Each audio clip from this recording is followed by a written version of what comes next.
Hello guys. आज की video में फिर आपका स्वागत है। यदि आप हमारे इस चैनल में नए हैं तो चैनल को सब्सक्राइब और वीडियो को लाइक करना ना भूलें, क्योंकि आज के इस वीडियो में हम विश्व के मिट्टियों का वर्गीकरण और उनका विस्तृत वर्णन करेंगे।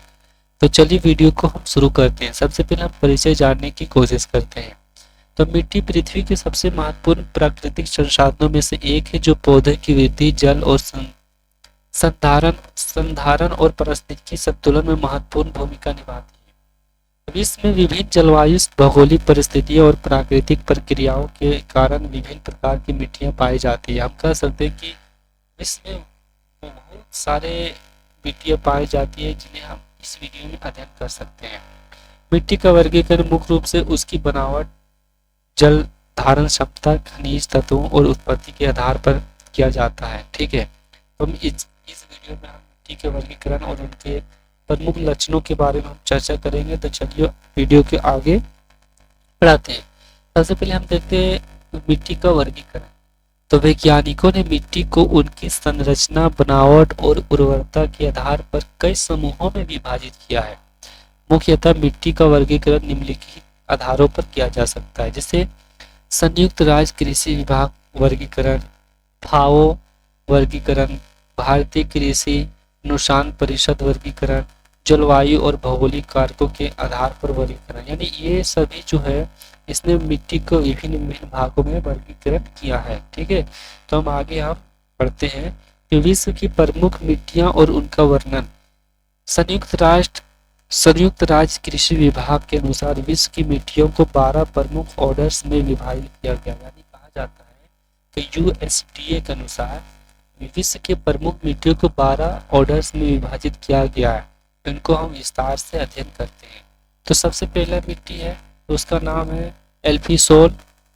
एल्फीसोल क्या है? तो ये मिट्टी उष्ण कटिबंधीय और समशीतोष्ण क्षेत्रों में पाई जाती है। इनमें अच्छी जल धारण क्षमता होती है और यह खनिजों से भरपूर होती है। कृषि के लिए उपयुक्त विशेष रूप से गेहूं, मक्का, कपास की खेती के लिए होती है। यह अफ्रीका, उत्तरी अमेरिका और एशिया में व्यापक रूप से पाई जाती है। ठीक है, दूसरा जो मिट्टी का प्रकार है उसका नाम है एंडीसोल। एंडीसोल जो है, यह मुख्य रूप से ज्वालामुखी राख से बनी होती है। जब ज्वालामुखी जब निकलती है तो इसकी राख से यह मिट्टी बनी होती है। इसमें उच्च जल धारण क्षमता होती है और यह कृषि के लिए अत्यधिक उपजाऊ भी होता है। यह मिट्टी कहाँ पाया जाता है? तो जापान, इंडोनेशिया, फिलीपींस और प्रशांत महासागरीय द्वीपों में पाई जाती है। अब तीसरी मिट्टी का प्रकार जो है उसका नाम क्या है? तो एरिडिसोल। एरिडिसोल जो है, यह शुष्क और अर्ध शुष्क क्षेत्र में पाई जाती है। इसमें कार्बोनेट और नमक की अधिकता होती है, जिससे इसकी उर्वरता कम हो जाती है। ये मुख्य रूप से कहाँ पाई जाती है? तो रेगिस्तानी क्षेत्र में पाई जाती है, जैसे सहारा, थार और गोबी मरुस्थल। चौथा पॉइंट है, चौथा मिट्टी का जो प्रकार है उसका नाम है एंटीसोल। एंटीसोल यह मिट्टी हाल ही में बनी है और इसमें कोई स्पष्ट प्रोफाइल नहीं होती है। यानी मिट्टी की कोई परत स्पष्ट रूप से नहीं होती है। यह नदी के किनारे होती है, पहाड़ी के ढलानों और रेगिस्तान के इलाकों में पाई जाती है। यह मिट्टी कहाँ कहाँ पाई जाती है? तो भारत, मिस्र, अमेरिका और चाइना में व्यापक रूप बहुत ज्यादा मात्रा में मिलती है। पांचवा जो मिट्टी का प्रकार है जिसका नाम है गेलिसोल। यह मिट्टी मुख्य रूप से ध्रुवीय और टुंड्रा क्षेत्रों में पाई जाती है। इसमें जैविक पदार्थों की उच्च मात्रा होती है, लेकिन यह अधिकतर जमी रहती है। यह कहाँ कहाँ पाई जाती है? यह साइबेरिया, अलास्का और कनाडा में पाई जाती है। छठा मिट्टी का जो प्रकार है उसका नाम है हिस्टोसोल। हिस्टोसोल जो है, यह मिट्टी के मुख्य रूप से जैविक पदार्थों से बनी होती है और अधिकतर दलदली क्षेत्रों में यह पाई जाती है। कौन? हिस्टोसोल। यह अत्यधिक उपजाऊ भी होती है और जल धारण क्षमता बहुत अधिक होती है इसमें। यह कहाँ पाई जाती है? एमाजेन बेसिन में, कांगो बेसिन में और इंडोनेशिया के दलदली क्षेत्रों में पाई जाती है। सातवां जो है मिट्टी का प्रकार वो है क्या? इनसेप्टिक सोल। एंटीसेप्टिक सोल कहाँ पाया जाता है? तो यह प्रारंभिक अवस्था में होती है और इसमें मध्यम उर्वरता होती है। यह पहाड़ी और समशीतोष्ण क्षेत्र में पाई जाती है।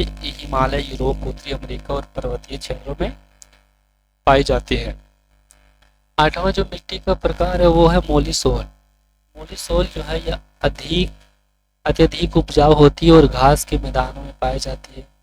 इसमें अच्छी जल धारण क्षमता होती है और यह जैविक पदार्थों से भरपूर होती है, जिसे यह पाई जाती है अमेरिका, अर्जेंटीना, यूक्रेन के घास मैदानों में पाई जाती है। नोवा जो है उसका नाम क्या है, तो नोवा जो है ऑक्सिस हो। यह मिट्टी अत्यधिक पुरानी और लाल रंग की होती है क्योंकि इसमें लोहे और एल्यूमिनियम ऑक्साइड की मात्रा अधिक होती है। उष्णकटिबंधीय वर्षा वनों में पाई जाती है, जैसे अमेजन, कांगो और दक्षिणी पूर्वी एशिया में। अगला मिट्टी का जो प्रकार है उसका